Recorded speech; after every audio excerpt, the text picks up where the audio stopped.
So we are about 1 week removed of the release of the Superman trailer, and all things are pointing to general positivity surrounding this film. I mean, when we last looked at this, it was, 15 million views in its first day, just simply looking at the YouTube trailer, of course, but that the number has just about doubled, probably by the time that you guys see this. Who knows, man, maybe somewhere in on and around then. You factor in the other avenues and the other locations that it's at, it probably has over, I don't think this is underselling it too much, over 100 million views. That's pretty good.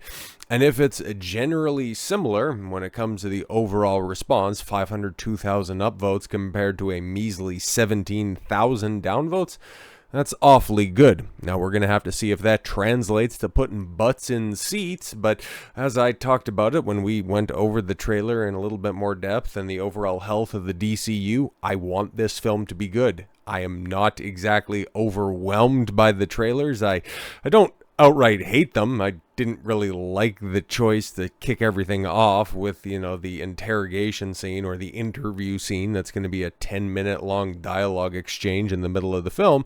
Don't necessarily think that was the brightest thing to do, but hey, it's one of those things, right? It's interesting because this is the first time in a long time when we're going to have a superhero film with an actual aesthetic, okay? Because, yeah, James Gunn is really trying to establish his DCU. Yeah, he's had other spinoffs and, their live action fare, Peacemaker Season 2 had its trailer, and I think it's coming out before or just, it's very convoluted, but this is the first cinematic outing. And it has striking visuals from the very divisive costume all the way to the look of the abundance of other side characters that are out there. But for everybody that's in the know and very much in the commentary sphere around this trailer, the reception has been divisive to say the least. But apparently for normies, man, it has been an overwhelming success.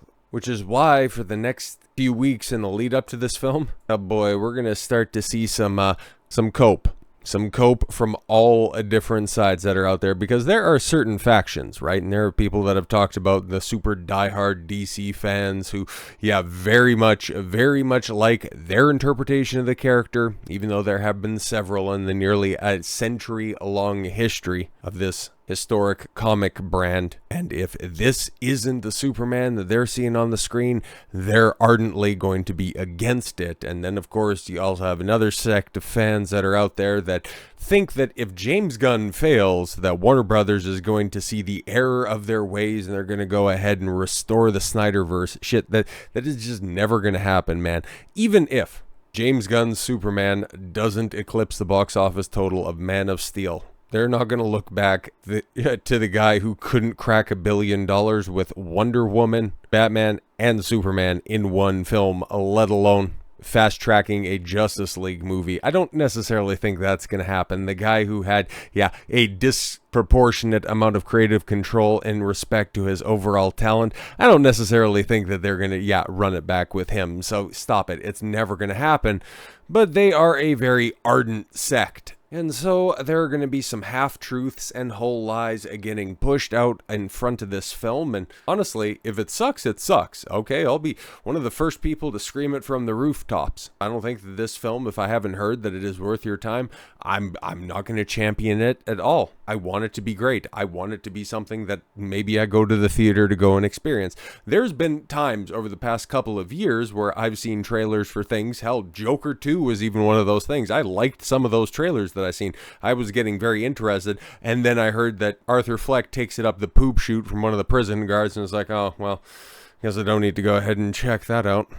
But if James Gunn's Superman is a flip reverse of that, where I'm not at all enthusiastic in regards to the trailers, but the film is good, I would love for that to be the case. And while we've heard a bunch of leaks and rumors, I'm not passing those off as gospel. Those are just simply what they are, leaks and rumors.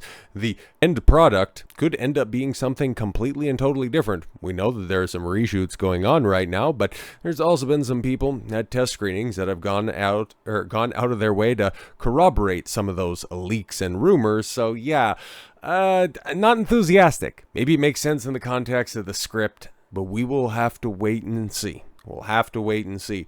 We don't need any outside information to dissuade us from checking this out. James Gunn is already fighting an uphill battle in amidst Marvel assaulting the theoretical Earth, the cinematic Earth that is out there for superhero films with just dreck after dreck after dreck. And DC, while having its own reputation for a lack of quality in and of itself, you don't need to lie over the top of that in order to poison the well. Lois Lane actress Rachel Brosnahan never said Superman is not for everyone. Fan uproar ignited by a viral fake quote. Yeah, I didn't hear anything about that, mostly because, like, for as far as I know, outside, I think there was one spurg out by the Perry White actor. Like, he went on some kind of an unhinged rant, but when it comes to the main characters, like, yeah, Lois Lane, David Corenswet, it's kind of strange how we haven't really heard much from him in general. Nicholas Hoult is Lex Luthor, who, yeah, I don't know, man, he doesn't really look like he's right for the role. The rest of the casting has been awfully good for this, okay? Like, even with all of the extended characters that are just going to get shoehorned into this film, that's one thing that we got to give credit to James Gunn for. Well, it's something I give credit for Snyder for a bunch of his castings, but then, you know, for every Henry Cavill, he also signed up in Ezra Miller. But the fake quote attributed to Superman actress Rachel Brosnahan is making the rounds online and spreading fast enough to warrant some of the serious fact-checking. The viral claim suggests that Brosnahan, who plays Lois Lane in James Gunn's upcoming DC reboot, said Superman is not for everyone and would anger the same people who don't support ideas of progress and empowerment. It's kind of crazy. I don't even think I even heard anything about that. The full version of the fabricated quote reads, "It's not for everyone. Superman will surely anger the same old people who don't support the ideas of progress and empowerment. James Gunn warned us at the beginning that we wouldn't have the support of half the audience, but that's not the better half. That isn't for men or women with 60s style ideas." Yeah, here's the problem. The quote is completely fake. Yeah, that sounds just way too divisive. Even with the stuff that we're hearing about Fantastic Four, even when Vanessa Kirby flaps her aged gums about how it's, you know, just really, we're going to go ahead and tackle gender stereotypes, and it's really going to be a female empowerment story about how the Invisible Woman is finally going to get her time to shine. It was nowhere near as divisive as that fraudulent statement is. So yeah, that seems just way too crazy. No interview and no press event. No official source confirms it. It's not from Vanity Fair, Entertainment Weekly, Good Housekeeping, Reader's Digest, GQ, Hustler, FHM. It's not from any of those outlets or anywhere, that Brosnahan has done press, nor does it appear on any social media accounts attributed to her. It's a fabrication, one seemingly designed to spark outrage and division among fans and poison conservative sentiments against the upcoming film. Yeah, because we're seeing that the outrage cycle is really getting played against certain sects of the conservative-minded commentary sphere, if that's the nicest way that we can put it. If you've been paying attention to any of the gaming stuff that's going on lately, some of the biggest games that are out there, oh, you shouldn't support the likes of, Claire Obscura Expedition 33 because it's woke. Why is it woke? Shut up, because it is, because there's a woman in it. And it's like, oh, okay, cool. Like, I've been banging the drum against the people saying that Final Fantasy VII Rebirth is bad because woke, and it's like, you are just so fucking stupid. I don't even know where to begin on that one. But no, I'm not going to shit on Superman because somebody wants to attribute a stupid quote to somebody who didn't say it, and you're just out there trying to stump for your own ideological slant. Snyder's not coming back, okay? We're still stuck in this James Gunn holding pattern. Even if Superman sucks, Supergirl is on the horizon. And Warner Brothers are right now, oh boy, they're in dire straits. So who even knows if the DCU is going to be concluded or if it's even going to be continued at Warner Brothers. We might have to talk about that towards the end of the week. But now we start to have some box office projections, some very early stuff, okay? We've seen the likes earlier this year of Snow White going from, I don't know, a $75, $80 million opening weekend, and then a couple of weeks later, 50 maybe, and hey, whatever change falls between the couch cushions ended up, a couple of days beforehand. So do in fact take this with a grain of salt, but Superman box office projections shows James Gunn's movie could outpace Man of Steel.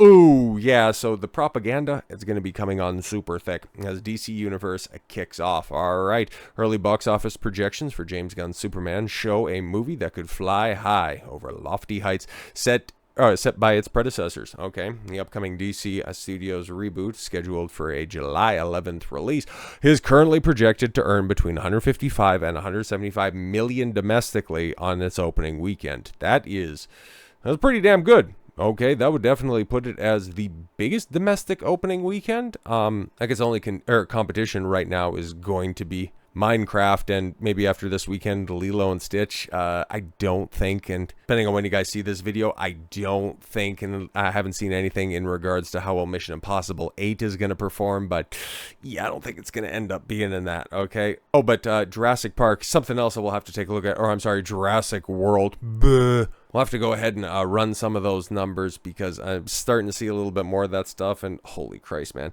The original is a landmark, okay, all the way back in 1994, and everything else after that is just superfluous fanfic that is absolute dog water, and some of those trailers, and especially some of those quote-unquote dinosaur designs, bro, it's just, what an embarrassing fucking slop fest that could end up being, outside of Avatar, the highest grossing film in the year, and that just makes me sad on so many different levels. But if the tracking holds, that would give Superman the biggest debut for characters in the character's cinematic history, overtaking Man of Steel's 116 million start in 2013. But if you adjust that for inflation, that'll be the Snyder Cope. That will be the Snyder Cope. So yeah, even just doing some, off-screen looking when it comes to an inflation calculator, you can go ahead and judge this with a subjective eye as well. I can't really back up any of the stuff that's there, but yeah, from an inflation calculator that I looked at, basically, if you want to compare that to 2025 monies, you're gonna need about 160 million, which falls somewhere in and around the middle of where those early projections are. So hey, who knows, man? The financial bar for Superman film is high, especially when accounting for inflation. Yeah, here's how the new film stacks up against its predecessors. Okay, let's see if I'm close. So Superman the movie in 1978 ended up with a $667.8 million adjusted for inflation box office run. Superman Returns in 2006. What a God damn it, man. That is a film that I still think, if you hear it in the background, you can probably still hear it playing on somebody's television, because that shit was long, drawn out, and totally uneventful. Man of Steel, yeah, then 900 million adjusting for inflation, and that's very much where this film needs to land, okay? It needs to get more than 900 million. If it's not $1 billion hit, the DCU, it'll probably be fine if Superman ends up ultimately pulling in like 750, 800 million dollars. People will have a little bit of a skeptical look at it, but yeah, if that's the bottom of this film, okay, like if it ends up having, that rip-roaring opening weekend, 155 to 175 million dollar opening weekend, and if it's a good movie, hell, even if it's a passable movie, we have seen, absolute slop this year have legs. Minecraft, Thunderbolts only had a 55% drop-off in its second weekend, and other cope like that. Like, there's a good chance that this could end up having a negative knock-on effect for